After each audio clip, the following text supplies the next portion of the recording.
ಅವಕಾಶಕ್ಕಾಗಿ ಧನ್ಯವಾದಗಳು ಮಾನ್ಯ ಸಭಾಪತಿಯವರೇ. ಧೂಳು ತಿನ್ನುತ್ತಿವೆ ಜೈಲು ಸುಧಾರಣೆ ಮತ್ತು ವರದಿಗಳು 2014ರಿಂದ 2024ರ ವರದಿಗಳು ಮೂಲೆ ಗುಂಪು ಎನ್ನುವ ಅಡಿಬರದ ಪತ್ರಿಕಾ ವರದಿಯು ಜೈಲು ಸುಧಾರಣೆಯ ಕುರಿತು ಸರ್ಕಾರದ ನಿರ್ಲಕ್ಷ್ಯ ಹಾಗೂ ಆಡಳಿತಾತ್ಮಕ ವೈಫಲ್ಯತೆಯನ್ನು ಎತ್ತಿ ತೋರುತ್ತದೆ. ಮಾನ್ಯ ಸಭಾಪತಿಯವರೇ, ಒಂದೆಡೆ ಜೈಲಿನಲ್ಲಿ ನಿಯಮ ಮೀರಿ ಮಾಂಸಾಹಾರ, ಮದ್ಯ, ಸಿಗರೇಟು ಅಷ್ಟೇ ಅಲ್ಲದೆ ಗಾಂಜಾ, ಮೊಬೈಲ್ ಫೋನ್ಗಳು ಕೈದಿಗಳಿಗೆ ದೊರೆಯುತ್ತಿದ್ದು, ಕೈದಿಗಳಿಗೆ ರಾಜ್ಯಾತೀತ್ಯದ ವಿಚಾರ ಜಗಜ್ಜಾಹಿರವಾಗಿದೆ. ರಾಜ್ಯ ಸರ್ಕಾರದ ವೈಫಲ್ಯತೆಗೆ ಸಾಮಾಜಿಕ ಜಾಲತಾಣ ಮತ್ತು ಸಾರ್ವಜನಿಕ ವಲಯದಲ್ಲಿ ನಗೆಪಾಟಲಾಗಿದೆ. ಆದರೆ ಜೈಲುಗಳ ಸುಧಾರಣೆಗೆ ಸರ್ಕಾರವೇ ನೇಮಕ ಮಾಡಿದ ಸಮಿತಿಗಳು ವರದಿ ನೀಡಿ ವರ್ಷಗಳೇ ಕಳೆದರೂ ಸರ್ಕಾರದ ಕಪಾಟಿನಲ್ಲಿ ಧೂಳು ತಿನ್ನುತ್ತಿವೆ ಎಂಬ ಪತ್ರಿಕೆಯಲ್ಲಿ ವರದಿಯಾಗಿದೆ. ಈ ಸಮಯದಲ್ಲಿ ಸರ್ಕಾರ ಮತ್ತೊಂದು ಹೊಸದಾಗಿ ಸಮಿತಿ ರಚನೆ ಮಾಡಿ ಆದೇಶಿಸಿದೆ.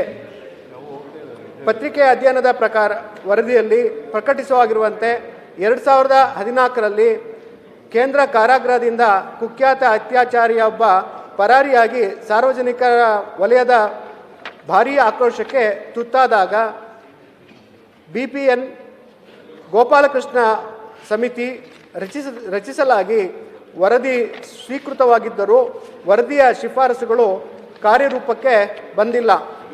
2017ರಲ್ಲಿ ಅದೇ ಕೇಂದ್ರ ಕಾರಾಗೃಹದಲ್ಲಿ ತಮಿಳುನಾಡಿನ ರಾಜಕಾರಣಿಗೆ VIP ಸೌಲಭ್ಯ ನೀಡಿರುವ ಪ್ರಕರಣಕ್ಕೆ ಸಂಬಂಧಿಸಿದಂತೆ ನಿವೃತ್ತ ಹೆಚ್ಚುವರಿ ಕಾರ್ಯದರ್ಶಿ ವಿನಯ್ ಕುಮಾರ್ ಸಮಿತಿ ರಚನೆಯಾಗಿ ವರದಿ ಸಲ್ಲಿಕೆಯಾಗಿ 8 ವರ್ಷಗಳಾದರೂ ವರದಿ ಗಂಟು ಬಿಚ್ಚಿಲ್ಲ ಎನ್ನಲಾಗಿದೆ. 2022ರಲ್ಲಿ ಶಂಕಿತ ಉಗ್ರರು ಮತ್ತು ಕೈದಿಗಳು ಮೊಬೈಲ್ ಬಳಕೆ ಬಗ್ಗೆ ವಿಡಿಯೋ ಬಯಲಾಗಿದ್ದಾಗ ADGP ಮುರುಗನ್ ಸಮಿತಿ ರಚನೆಯಾಗಿ ವರದಿ ನೀಡಿದರು. ಅಧಿಕಾರಿಗಳ ವರ್ಗಾವಣೆ ಬಿಟ್ಟು ಯಾವುದೇ ಸುಧಾರಣೆ ಆಗಲಿಲ್ಲ. ಕಳೆದ ವರ್ಷವೂ ನಟ ದರ್ಶನ್ ಹಾಗೂ ಅವರ ಸಹಚರರಿಗೆ ಪರಪ್ಪನ ಅಗ್ರಹಾರ ಕೇಂದ್ರ ಕಾರಾಗೃಹದಲ್ಲಿ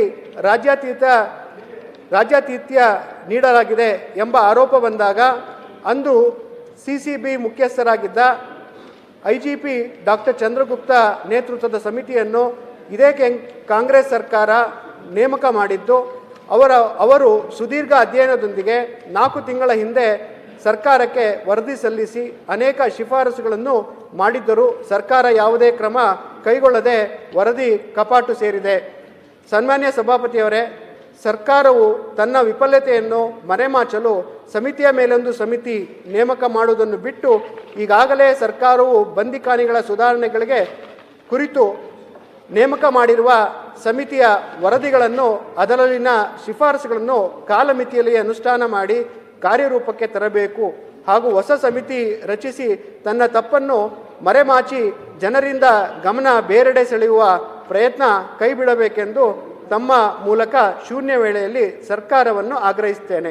ನಿರ್ಭೀತ, ನಿಷ್ಪಕ್ಷಪಾತ, ವಿಶ್ವಾಸಾರ್ಹ ಸುದ್ದಿಗಳಿಗೆ ಮತ್ತೊಂದು ಹೆಸರಾಗಿರುವಂತ ನ್ಯೂಸ್ 18 ಕನ್ನಡ ಈಗ ಆಪ್ನಲ್ಲೂ ಲಭ್ಯವಿದೆ. ದಯವಿಟ್ಟು ಇಲ್ಲಿರುವ QR ಕೋಡ್ ಅನ್ನ ಸ್ಕ್ಯಾನ್ ಮಾಡಿಕೊಂಡು ಆಪ್ ಅನ್ನ ಡೌನ್ಲೋಡ್ ಮಾಡೋದಕ್ಕೆ ಮರಿಬೇಡಿ. ನಿಮ್ಮ ಬೆಂಬಲ ಹೀಗೆ ಸದಾ ನಮ್ಮೊಂದಿಗಿರಲಿ. ಧನ್ಯವಾದ.